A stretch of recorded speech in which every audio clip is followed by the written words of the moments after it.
Halo semuanya, Assalamualaikum warahmatullahi wabarakatuh. Perkenalkan saya Ramadhani Limo, NIM 0240604036. Pada video kali ini saya akan memberikan penjelasan mengenai penyakit akibat kerja, yaitu barotrauma telinga. Tugas ini dibuat untuk memenuhi tugas mata kuliah K3 dasar yang diampu oleh Ibu dosen Christine Gloria Tutu, Sarjana Kesehatan Masyarakat, Sarjana Teologi, Magister Kesehatan. Sebelum masuk ke pembahasan materi, kita perlu tahu dulu apa itu keselamatan dan kesehatan kerja.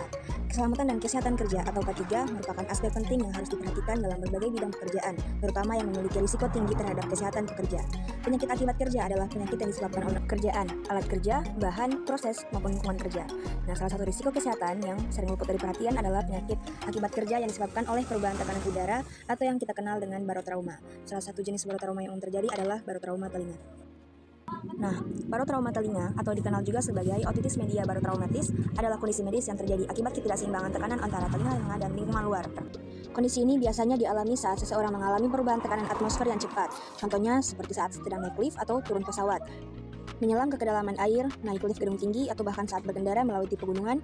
Barotrauma terutama mempengaruhi telinga tengah, bagian telinga yang berada di balik gendang telinga dan terhubung karena nasofaring melalui saluran yang disebut tuba eustachius. Nah, seperti yang sudah dijelaskan tadi bahwa penyebab utama dari barotrauma telinga adalah adanya perubahan tekanan air atau udara yang cepat. Nah, diantaranya itu seperti saat terbang. Ya, perubahan tekanan kabin pada pesawat dapat menyebabkan tekanan di telinga tidak seimbang. Lalu pada saat menyelam, tekanan air meningkat seiring kedalaman, dan saat naik ke permukaan dengan cepat, tekanan cepat menurun. Dan perubahan ini harus dikompensasi oleh telinga. Lalu naik atau turun gunung atau lift cepat, perubahan ketinggian mendadak juga dapat mempengaruhi tekanan di telinga. Selanjutnya, disfungsi atau sumbatan tuba eustachius, seperti infeksi saluran pernapasan atas seperti flu atau pilek. Ada alergi, ada radang sinus atau sinusitis, pembengkakan adenoid, dan kelainan anatomi. Lalu, apa saja gejala yang timbul yang dirasakan oleh penderita? Yang pertama adalah rasa penuh atau tertekan di telinga. Yang kedua, nyeri di dalam telinga atau otolgia. Tiga, penurunan pendengaran atau hipoaksia. Yang keempat, telinga berdenging atau tinnitus. Dan yang kelima, pusing atau vertigo. Nah, inilah upaya pencegahan barotrauma telinga yang dapat dilakukan untuk mencegah terjadinya risiko barotrauma telinga.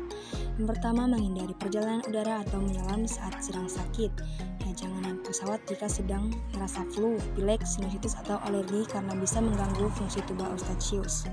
Lalu yang kedua, melakukan manuver untuk menyeimbangkan tekanan atau equalizing seperti falsafah manuver, yaitu menutup mulut dan menutup hidung, lalu tiup perlahan. Ini membantu membuka tuba eustachius. Selanjutnya, menguap atau menelan dan mengunyah permen karet juga dapat membantu sebagai upaya pencegahan. Selanjutnya, bisa juga menggunakan obat sebelum melakukan perjalanan. Obat-obat seperti dekongestan, antihistamin, ataupun bisa berkonsultasi dengan dokter terlebih dahulu mengenai obat-obatan atau pencegahan apa yang bisa disarankan. Lalu, upaya pencegahan selanjutnya bisa menggunakan penutup telinga khusus atau earplug. Dan yang terakhir, untuk penyelam harus melakukan pelatihan menyelam yang benar. Adapun penanganan medis yang bisa dilakukan jika gejala berat. Yang pertama, konsultasi ke dokter THT jika ada nyeri hebat, gangguan pendengaran menetap, atau keluar cairan di telinga.